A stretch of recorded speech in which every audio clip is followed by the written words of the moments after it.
Hey folks, Rob here with another solitaire tutorial for you. This one's going to be on command, control, and panic. We're also going to look at leader influence and how that affects you and why the game forces you to stack or at least use a lot of close proximity to benefit from leadership modifiers. So a lot to cover. Let's get into it. All right, before we actually get into panic for the enemy, let's look at how we actually get to that point. Now, this falls under enemy action. So the minute you do your first non-rally phase action for the enemy, you must roll for every unit, starting from the north, working way to the south, hex row by hex row. You must roll an action result. So again, we have two tables. We have for the advance, and then we have it for the hold attitude. So depending on which attitude your suspects are activated from, your units are activated from suspects, again will determine their attitude, and you must roll in the appropriate column. So once more, if you start to generate a lot of units and they're of different attitudes, you may want to add a label to the unit itself in Vassal so that you can keep track of which ones are supposed to be moving and which ones will not. Once you roll the action, you must either put a move counter on it for the movement phase or fire it, or in the case of entrenchment, uh, put down your labor counter or your entrenchment. There's a hierarchical list that you use if you have multiple location types in the same location. So again, use this list to determine which order you roll in. And then finally, which brings us to this lesson, is possible panic. Anytime that you roll doubles for enemy action, there is a chance of panic. Again, dependent on quality. So we have elites panicking on a 10 or 12 doubles, first line 6, 8, 10, 12 doubles, and etc. Conscripts and green troops will always panic on any doubles roll. So again, doesn't matter which attitude, advance or hold. At the beginning of, say, the prep fire phase, you would start rolling from the north, working way south. And if at any point the units panic, they get the panic counter put on top of them. Otherwise, they do what other action that you rolled for them. So let's actually discuss panic and how it applies. So it's similar to the penalties for TI. You have no move capability, fire, or advance. It only comes off if your unit should ever go berserk, breaks, or if it battle hardens. And you're considered not to be in good order. Now, you also will not lose any concealment should your units panic. You actually retain that.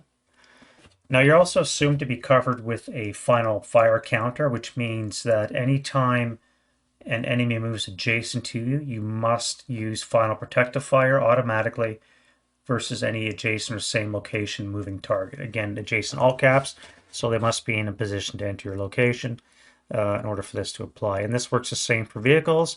However, in this case, you would intensive, or if you have MGs as your main armament, sustain fire against any adjacent unit.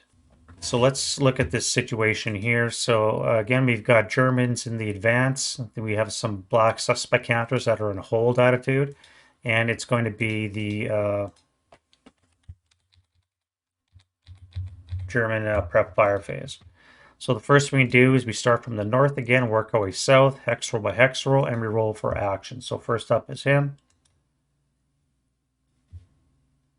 All right, we rolled a 6, which means he's in action. Now AFVs are a bit different. They don't necessarily prep fire. It would probably be best to wait till the movement phase. So I'm going to mark him with a move. But normally you would look at this value 6. You look at your table for actions. And a 6 under advanced attitude is move anyways. Now, again, each of these numbers or actions has a superscript, so make sure you read the notes. But basically, it's an example of the hierarchical nature of the list. So, for example, a vehicle in the advance that moves or in the hold that moves. If it's a mobile, it has a target, otherwise it does nothing. So again, this is a quick example of the way these tables work. You have a result. If no result, then you do something else. Again, that's just the way that those tables work. So we're going to move our tank in the movement phase. So then we go to our next unit here.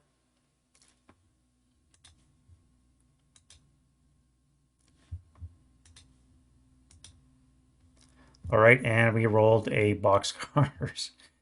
Okay, so that means panic. So again, we look at our table. You can see that under advanced attitude, under doubles, there's a chance of panic. We look at our type. We're elites because we're 658 SS. So at 10, 12, we panic. So we mark our 658 with a panic, which again means that it cannot move or fire or do anything this turn except respond should some Americans move adjacent. And then we continue on. We do next. 10, SS not having a good time so far. And you go all the way through the rest of your units like that. A 9 will give us a fire command. Again, we look at our table here. Advanced attitude, 8 to 10 is always going to be a fire command. And again, super strict 3, we move if the unit has no target. So this unit here, there is a target over here that they would be able to reach. So they would have to fire 1, 2, 3, 4, 5, 6, 7. So there'll be long range for the squad. So that'll be on the 6 table with a +2, -2, and they're in a stone house. So it's going to be a net +3 on the 6 table. So that'll be 9 on the 6, which won't be any result. So they would have fired and they're marked accordingly, even though they're in advanced attitude. Now the 10-2 here. Again, he's also given a fire command. And let's see what kind of results I get. No, we're going to fire on the closest one. I don't want to get into the details of the tables yet that will be used. We'll just fire them on the closest target, which is going to be the crew with the mortar. All right, confirm line of sight. He's in normal range, so it's going to be on the 8s table, down 1 because of the hedge. So a 6 on the 8 is going to be a 1 check. All right, so they break, probably ELR'd, or they're crew, so they can ELR, so they're just broken. And then lastly, we have him. 9. Again, fire command. He would be firing long range. So we'll just mark him with a prep fire. All right, so that's an example of the way you roll for action for the enemy. And then once you fired all your commands and you're ready for the movement phase, you start to move them. So let's switch it up a bit. Let's say that this guy was actually panicked and he was in motion. Now it's going to be the let's put it into the American movement phase, and we want to start acting. So we have a unit here. This is going to be one of our sacrificials. We're going to move him normally and just go 1. We're going to try and draw fire, and as a result, we've got 3 panic results from our Germans. So none of these Germans are able to fire because they've all panicked, rolled doubles. Well, these two legitimately, this one we're going to say, and therefore they cannot fire at the unit. Now, because you're a vehicle and you're in motion and you just rolled panic, you automatically stop for 1 movement point and your motion status is gone. Now, if this unit, for example, had made it all the way here, you would have to force to fire intensively your main armament. Again, because final protective fire, you cannot use vehicular MGs unless it's your main armament. You must use the main gun. So you fire this with a +2, -2 for being adjacent, and a further +1 for being buttoned up. So that would be a net +1. So a 7 or less would hit. And so you hit without breaking your gun. And you do your normal damage that way. Now, again, you'd have to mark with your intensive fire. So should another unit decide to come up, sneak up beside you, you would not be able to fire because you've already intensive fired.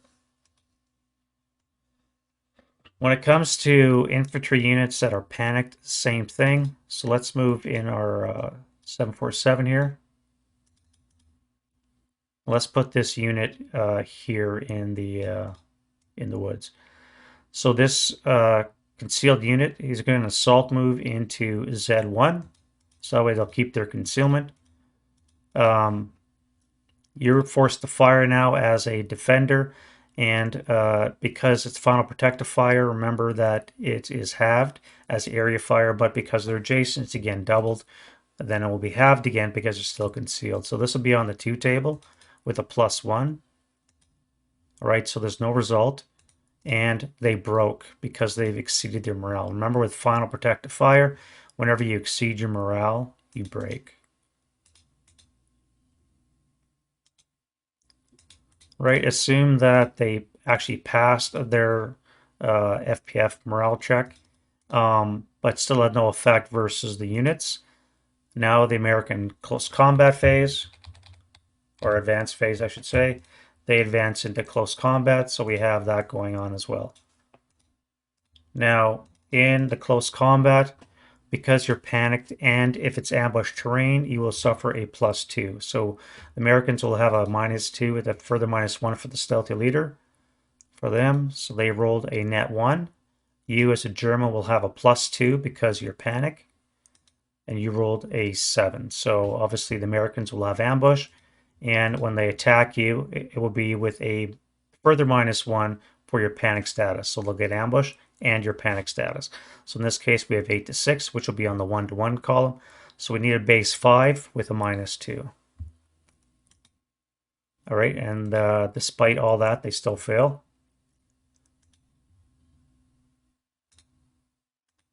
So again, we had 8 firepower versus 6 is 1-to-1. So we needed a base 5. And even with ambush and panic, we suck. So now this unit will be able to attack back at full firepower. It still has 6 firepower. However, it will be suffering a +2 because it was ambushed and because it's panicked.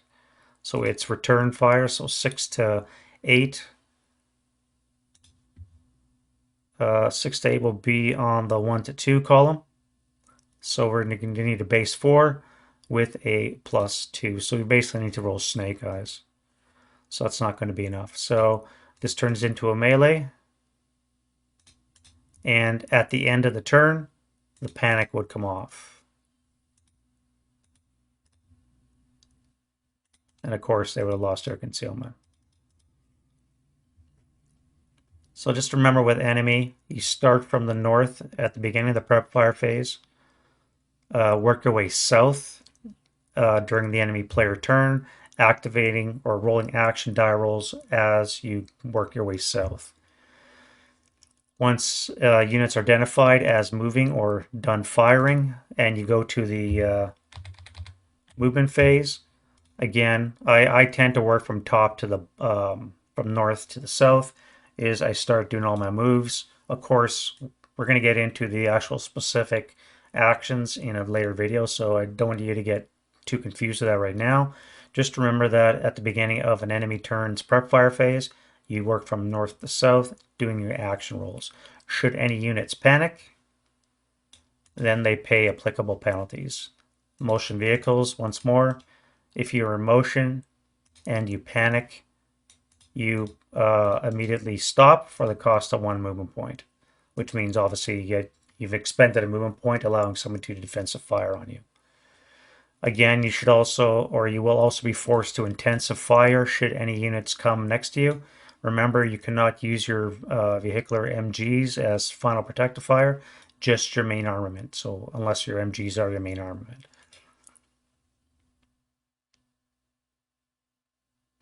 One thing I may have failed to mention in the last video was when you activate, you are exempt from any kind of panic. So for example, this unit moves here, this unit rolls for activation and successfully rolls 658.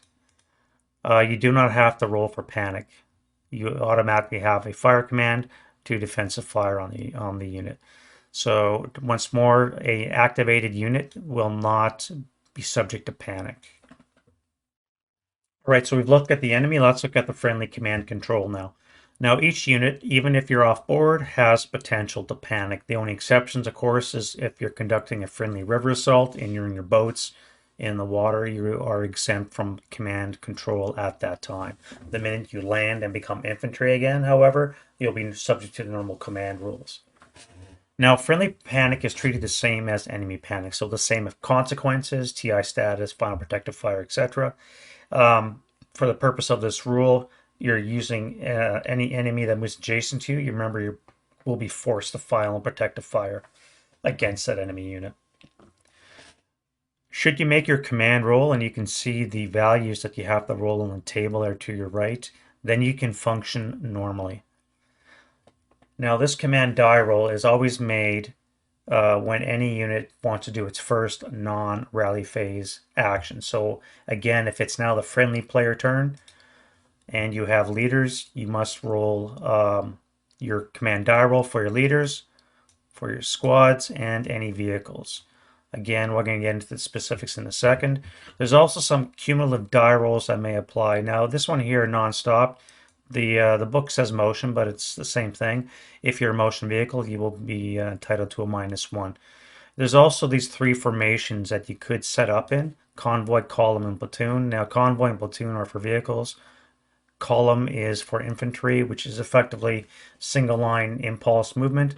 And until such point as you're allowed to break free from these formations, you must abide by them, and therefore you can benefit from the -1 command die roll.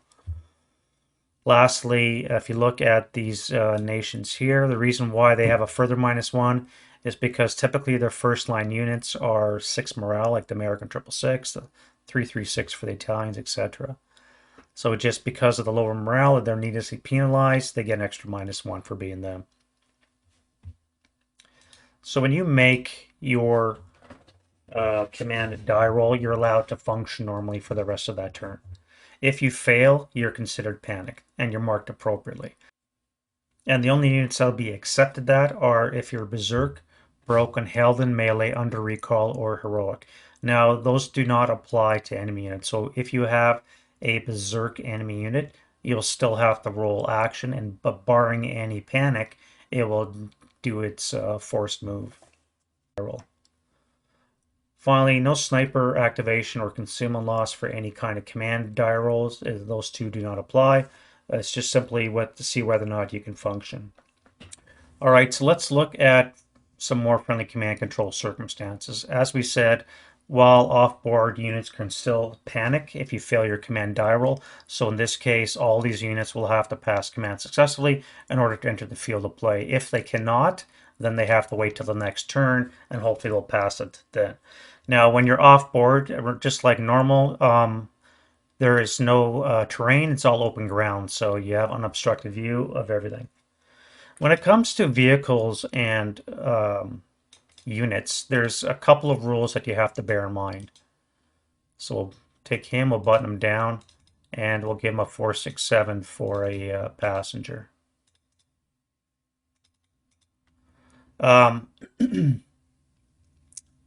As long as you stay a rider or passenger and the vehicle conveyance makes its die roll, so in this case we need to make a 9 because it's a vehicle which is one greater its morale level, which is 8. So he quite makes it, so he's in command. The 467 is automatically in command until such point as it dismounts. So this unit is free to do its move. The minute it stops and this unit wants to dismount, then it must do its own command die roll. So in this case, it made it, so it can dismount and carry on its merry way doing its thing. And the AFE is still in command as well. So just remember that if you're a passenger rider, as long as your vehicle conveyance makes its command die roll, you are in command as well until such point as you dismount and become infantry. So for example, again, if we have a half track,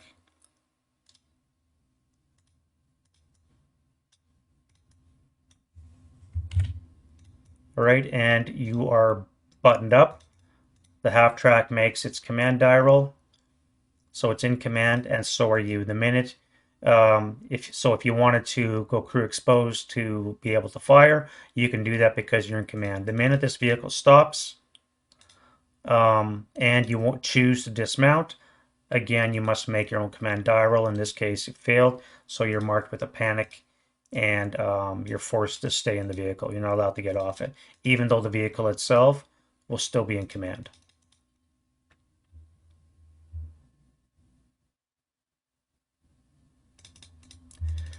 Much like enemy units, if you are in motion as a vehicle, all right, and you fail your command die roll, so you're panicked, you will also come to a stop, losing your motion status. Now your passengers have to take their own command die roll to function normally if they want to choose to dismount and do something else. So again, just like an enemy vehicle, if you're in motion and you panic, you lose motion status, costs you 1 movement point, and then your troops that you're carrying will have to pass their own command die roll to do something normally. So that's loading and unloading. And also when it comes to hooking and unhooking guns, it's the same kind of idea. So if we have a German gun,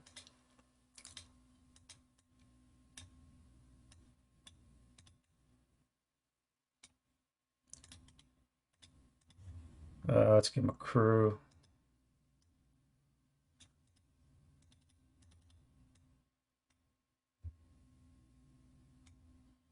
All right, we're all in the same location and you want to hook up the vehicle.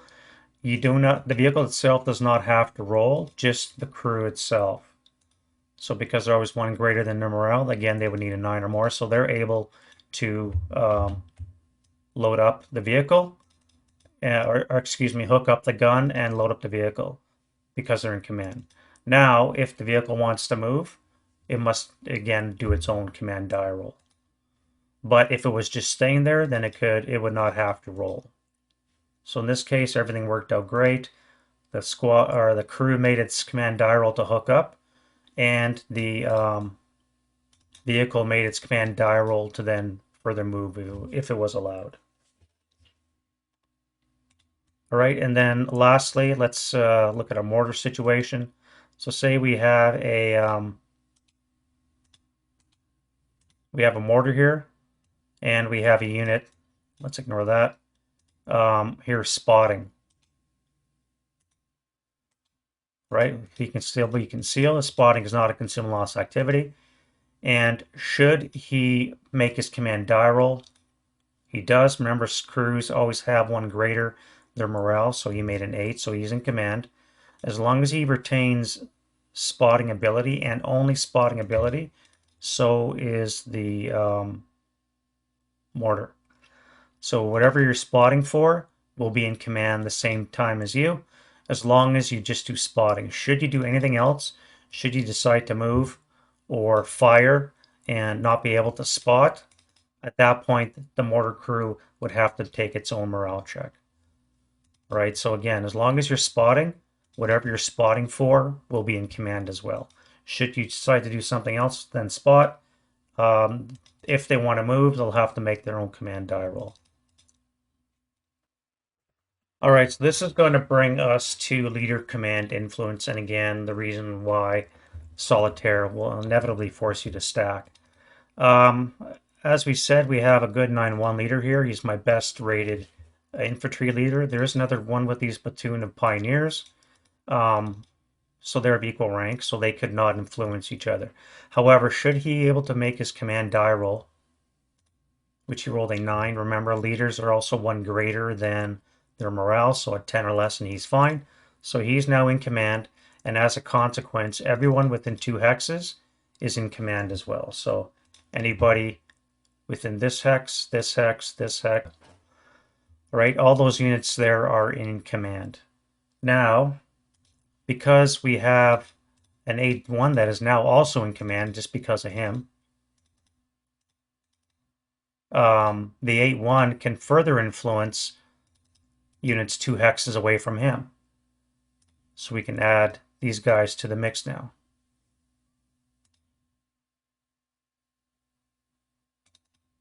So all these units up to this Stug are now all in command just because this 9-1 made his roll. If he had failed, if he had panicked, instead, then the next highest rated leader down the food chain, in this case would be an 8-1, he'd be able to make his command die roll.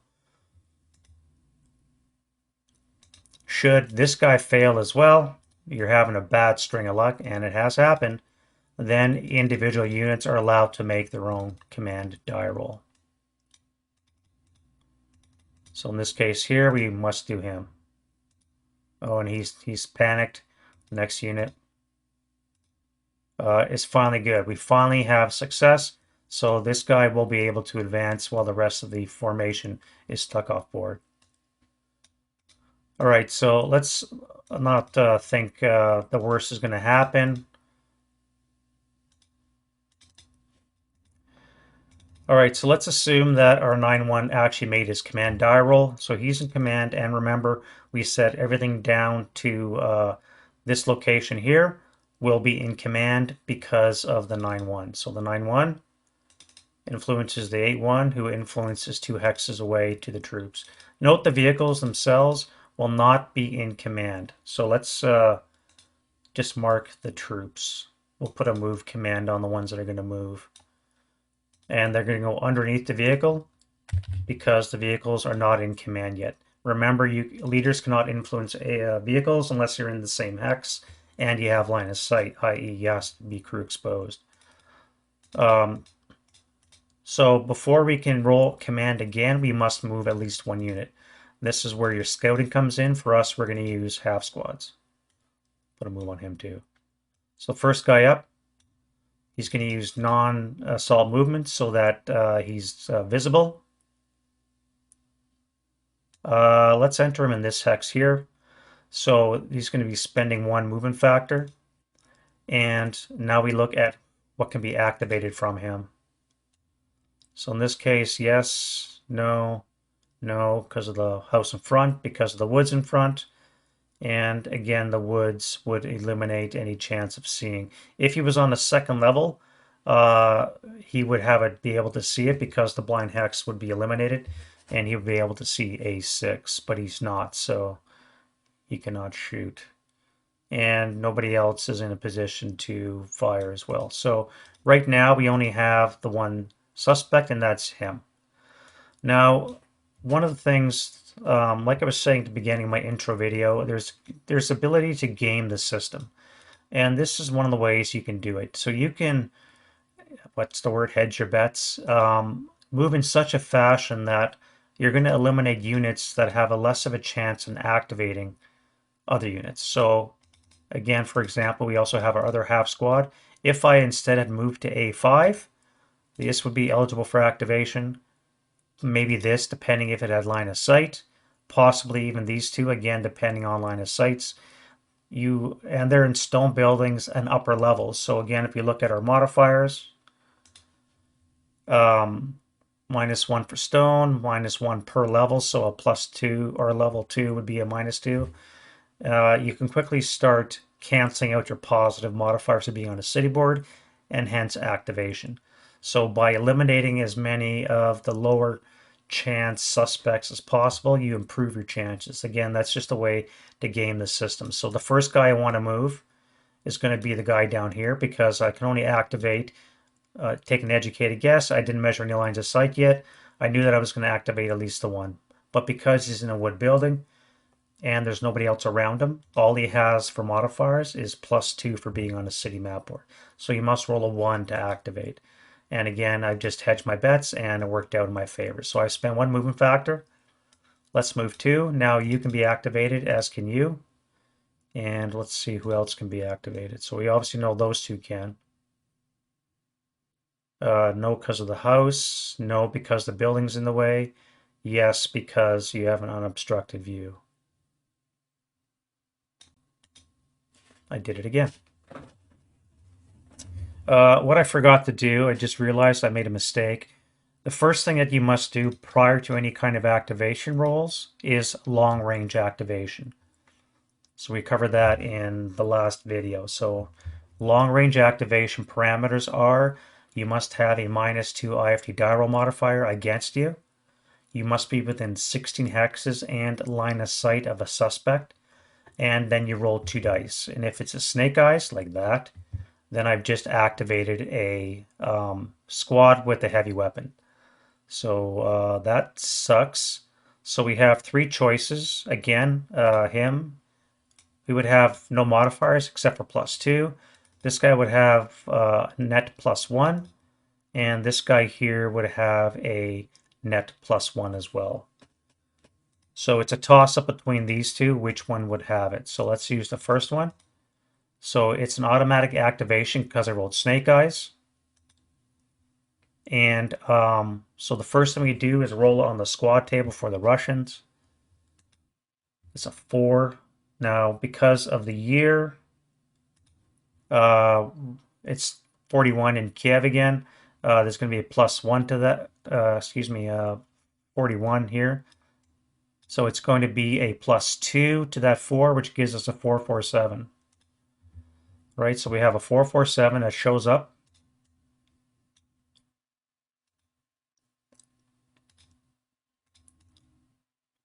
We automatically get a leader. So we rolled a 7 on the leader. And again, because of the year, it's going to be a +1, gives us an 8. So we have a 7-0.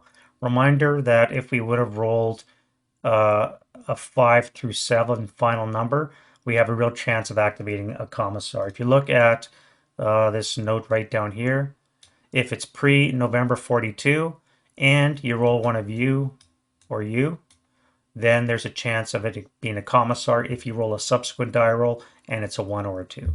So an 8-1 would give you a 10-0 and an 8-0 would give you a 9-0 commissar. Again, if it's pre-November 42 and you roll a 1 or a 2. So just remember that with the Russians. In our case, we've rolled a 7 and +1 will give us an 8, so we have a 7-0.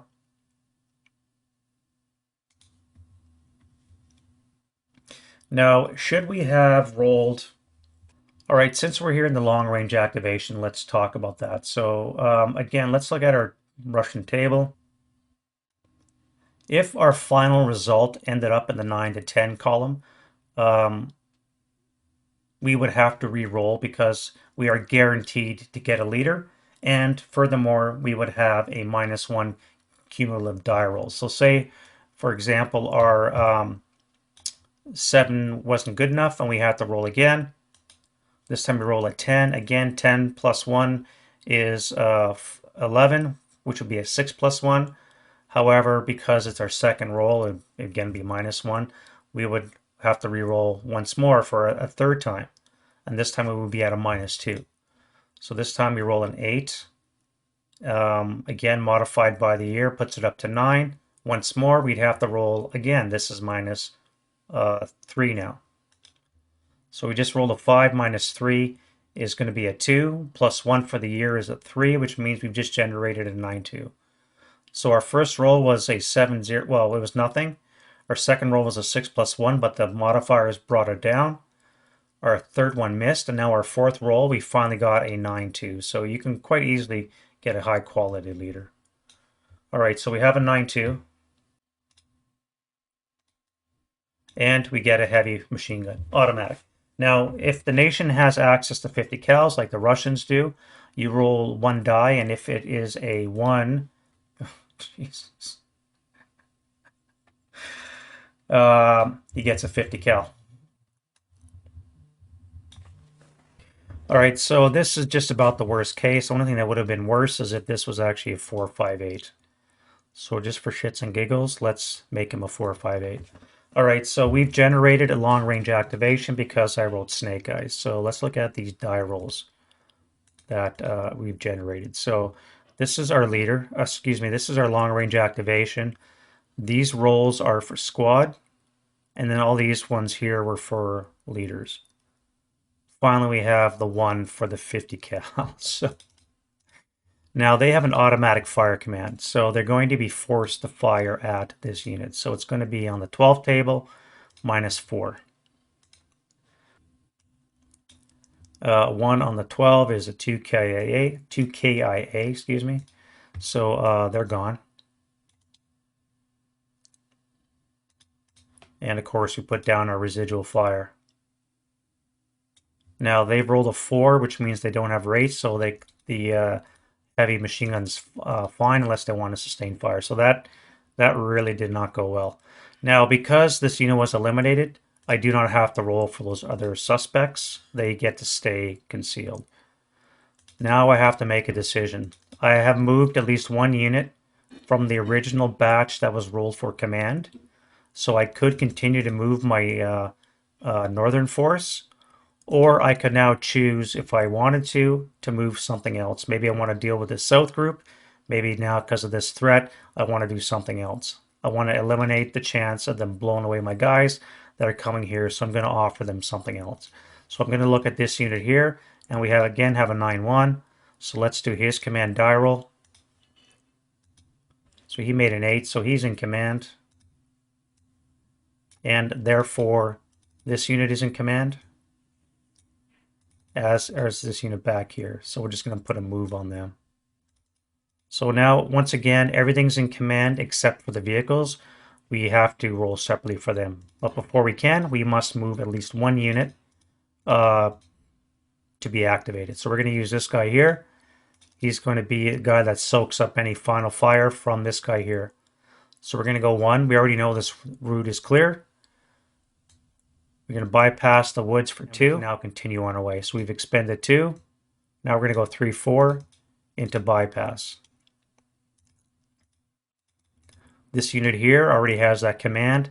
So before we roll for any other activation, we're going to final fire this guy, which means it'll be on the 2 table, down 2 because of the -2 leader. 2 down 2. All right, so an 8 on the 2 is not going to be anything. So they final fired. They've put a 1 firepower residual in that location, and they're still good order, the Germans. So now we can look at other activations. So we have you, because we're 4 hexes away. And if you look at our table of modifiers, again, if we are within 4 hexes with the final IFT of 0, we have activation. So you can be activated. You cannot. Nobody else, I believe, is in range. Yeah, and you're blocked. So the only one that could be activated is you. So we roll for you. Again, we look at our modifiers. You're in a stone building, -1. We are in 2 hex range of an activated unit, which is a -2. Unfortunately, the city cancels that out, so it's a net 0. And we needed a 3 or less to activate. So this is a dummy.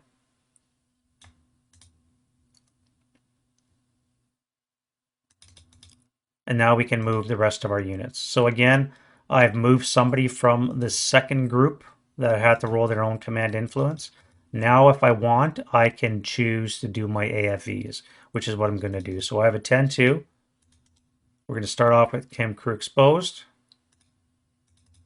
And the other 2 vehicles, he'll be able to influence if he makes his command die roll. So he's an AFV leader, and he has a base 10. Again, because he's crew exposed, if you look at your modifiers.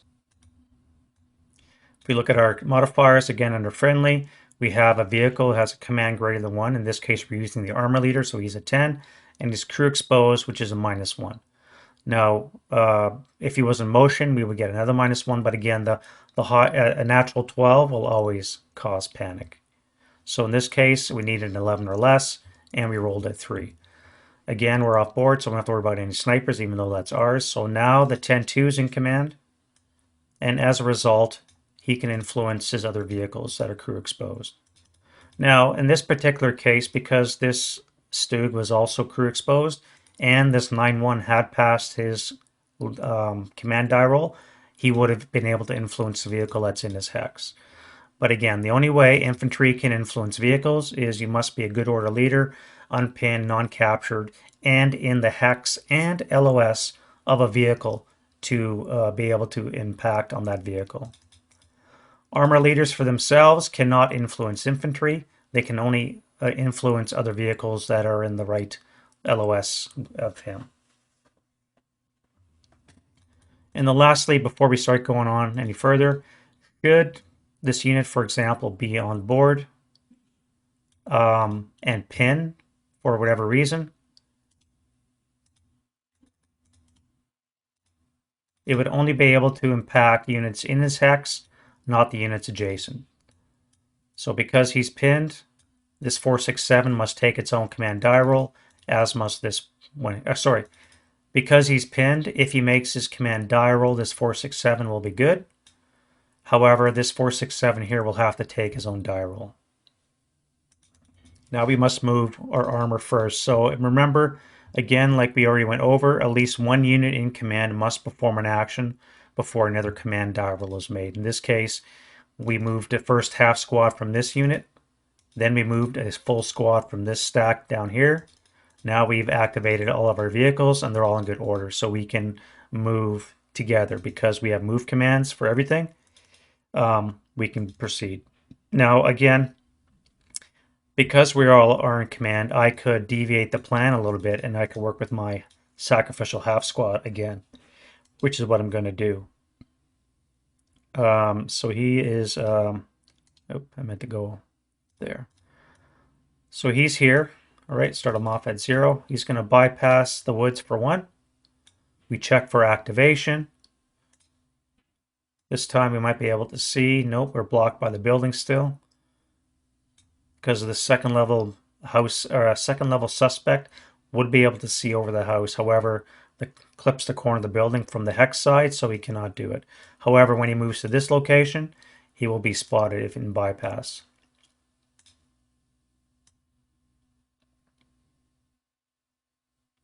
So because of the hex side he bypassed, he's able to see into B3, which means he can activate as well as this unit here can activate. Now again, we always start with the unit that has the best potential. This guy's on a level 2, so that's going to be a -2 for the height, -1 for being stone, -1 for being within 2 of another unit or the same building, and modified with a +2. So you're going to have a net -2, which basically means a 5 or less, and he'll be activated. This unit here would be -1 for stone, -1 for level 1, and another -1 for a vehicle, another unit within 2. So he would have a net -1 or a net -2. You go with the best option. So here we need a 5 or less. We roll a 6. Good for us. We get rid of the level 2. Now this unit here has a chance to activate. Again, he's at a net -1, so a 4 or less, and he is activated. So what do we get? We have 7. Now again, because of our mission parameters, an MSR said that we get a +1 on table A1, which means that that 7 becomes an 8. Now an 8 is going to be a squad because the Russians cannot deploy half squads. So we put in a full squad. Squad's going to consist of a 6 plus 2 for the year is an 8. That's going to give us a 447.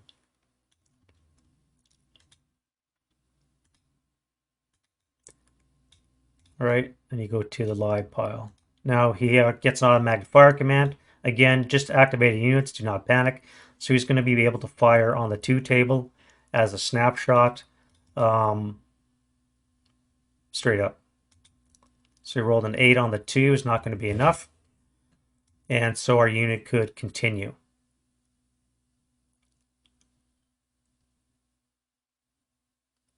So he's going to expend 2 points to go into C3.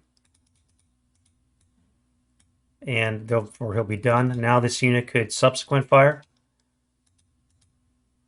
And they're going to fire again on the 2 table with no modifier. So this time they roll a 4, which is a cower. So we look at the 1 column, and we have a 4, which is an NMC. So we roll a morale check for the squad, or half squad, and he passes. So we final fired. We've passed the morale check, and now this unit will be able to activate because we're within 4 hexes. And once more, for Russians, if you're within 4 hexes with a net IFT of 0, you can be chance of activation. So look at his modifiers once more. He's a second level. That's a -2. He's in stone is a -3. And there's another unit within the same building as him for a total of -4. With the city is a net -2. So again, anything but a 6. And we just squeak to another activation. So this +1. Again, we're going to be a squad because we get a modified 8. We add 2 to that, which is a 7, which is going to give us again another 447.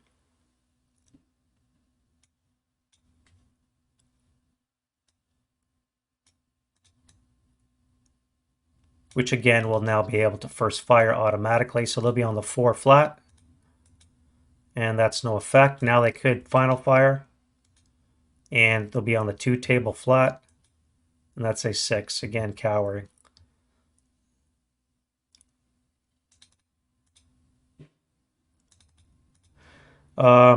So with all that cowering and such, there would not be any residual there. Although the first shot would be a 2 residual from the 4 firepower attack.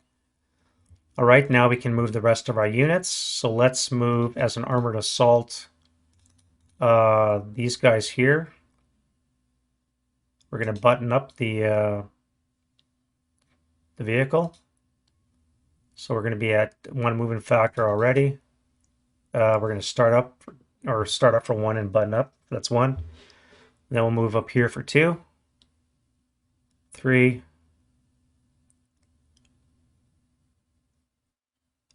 we have to worry about activation here.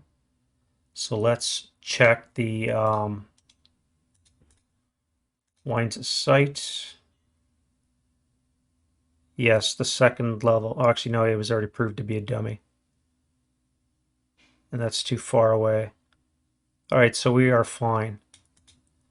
Now, we could keep going. We'll go 1 more, and then we'll stop there.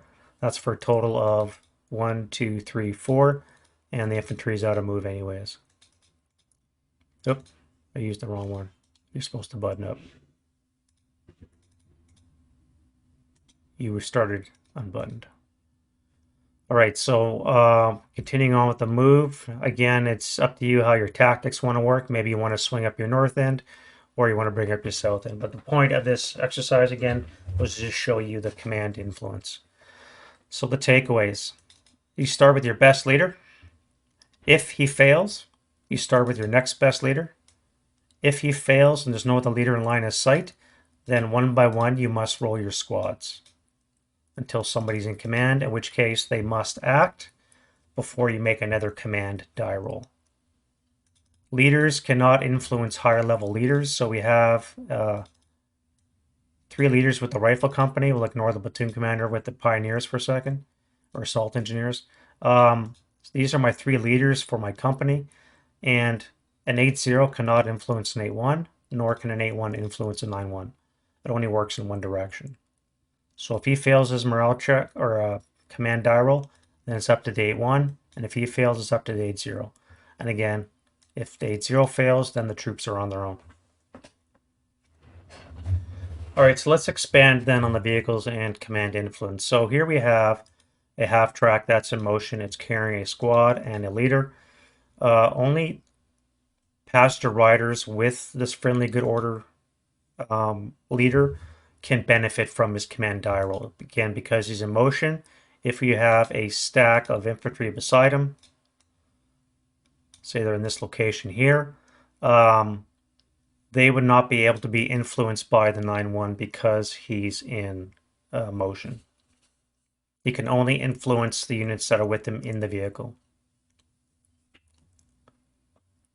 If, however, the half track should stop and the 9-1 is crew exposed, he can now influence anything that's within 2 hex of him.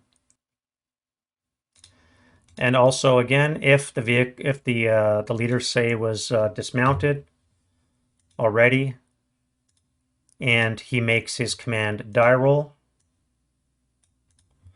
then because this unit in a half track is considered crew exposed, they would be able to be influenced appropriately, and they could be in command as well.